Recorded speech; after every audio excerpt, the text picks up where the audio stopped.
पहले साग पर बट्टा लगा मणिपुर में, फिर बीजेपी शासित राज्य एक और असम में बट्टा लगा, फिर दोबारा साग पर बट्टा लगा अरुणाचल प्रदेश में जब बीजेपी की सरकार है। लेकिन अब उसी साग को बचाने का जिम्मा लेह लद्दाख में किसी और ने नहीं बल्कि बीजेपी के नेताओं ने उठाया है। आप जरा सोचिए कि किस तरीके से जब जिस पार्टी की सरकार हो उसी पार्टी के नेता अफवाह उड़ाने लगे तो गिरफ्तारी किसकी होगी। जी हां, पूरी जिम्मेदारी के साथ अफवाह शब्द का इस्तेमाल कर रहा हूं, पूरी जिम्मेदारी के साथ गंदगी शब्द का इस्तेमाल कर रहा हूं, क्योंकि भारतीय जनता पार्टी के वाचाल प्रवक्ताओं ने अब सारी हदें पार कर दी है। अपनी नीतियों पर विचार करने के बजाय वो अपने विपक्षियों पर ठीकरा फोड़कर अपने इशारे पर काम करने वाली गोदी मीडिया के तहत सिर्फ एक खाका खींचते हैं कि देखिए देशद्रोही कौन है, जबरदस्ती का, जबकि असल में अफवाह फैलाने वाले ही गद्दार होते हैं। आज आप खुद तय करेंगे कौन गद्दार है, जो अपने देश में अशांति जो पैदा हुई सरकार होते हुए उसे संभाल नहीं पाए, और आज जब वो हो गया तो उसके बाद अपनी विपक्षी पार्टी के नेताओं को झूठे और प्रपंचों के तहत बदनाम करने की कोशिश करते हैं। क्या इन लोगों की गिरफ्तारी होगी?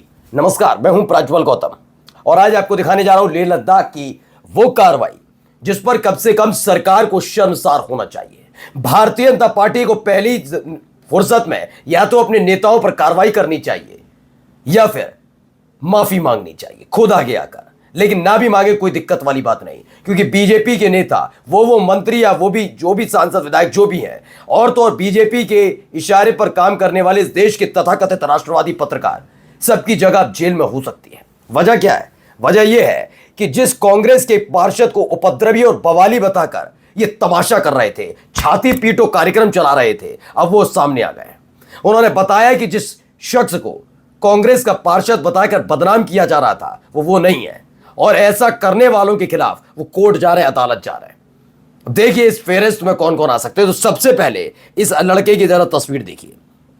मुंह पर मास्क है, बाल बंधे हुए हैं, आंखों में चश्मा है, हाथ में रॉड टाइप कोई चीज है, और इसके इतर एक वीडियो भी साझा किया गया। किसने किया वो बाद में बताऊंगा, पहले देखिए।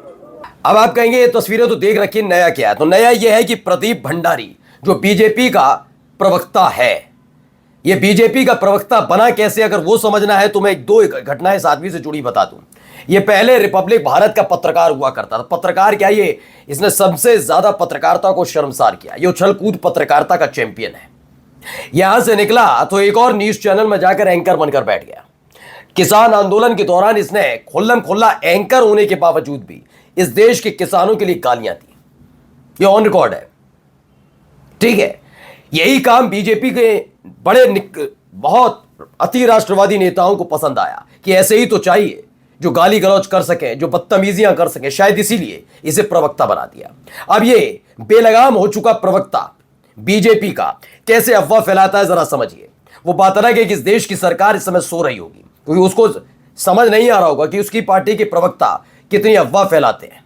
अब समझ में नहीं आ रहा होगा कि कार्रवाई इस आदमी पर भी होनी चाहिए, लेकिन है क्या, अभी समझिए। यह प्रदीप भंडारी लिखता है, the man leading riots in Ladakh has been identified. Identified कैसे किया गया है जरा समझिए। इसे बताया गया है ये फुंट सो स्टेंजिन सिपांग है। ये कौन है? कांग्रेस के प्रवक्ता है वहां पर। और बता दिया परले वार्ड से आते हैं। यही आदमी है जिसने, देखिए, he is clearly seeing instigating the mob and participating in the violent attack on the BJP office the hill council. अब बताता है ये दूसरा आदमी, राहुल गांधी का सपना यही है। This is the Congress idea of politics. इस आदमी ने जबरदस्ती ये सब थोप दिया। इस आदमी जिसके हाथ में रॉड है, इसे कांग्रेस का प्रवक्ता बताया। कांग्रेस का प्रवक्ता बताकर सीधे राहुल गांधी की पॉलिटिक्स से जोड़ दिया। कांग्रेस का यही बता दिया एजेंडा है, राहुल गांधी का एजेंडा भी उत्पात करवाना है। ये कहता है ये आदमी प्रदीप भंडारी। वो बात अलग है कि इनकी आदत है गंदगी फैलाओ, निकल जाओ, कौन पूछने वाला है। बिना कपड़े के बिना पैंट के आप आराम से बैठ जाओ, कोई दिक्कत नहीं, गंदगी उगलो, यही सारे काम है।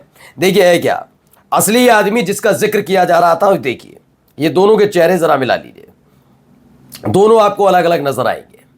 ये चेहरे जो है, इसमें बीजेपी और गोदी एंकरों ने एक अनजान व्यक्ति को कांग्रेस पार्षद बताकर दिन भर जो एक घटिया नैरेटिव सेट करने की कोशिश की, वह आपराधिक है।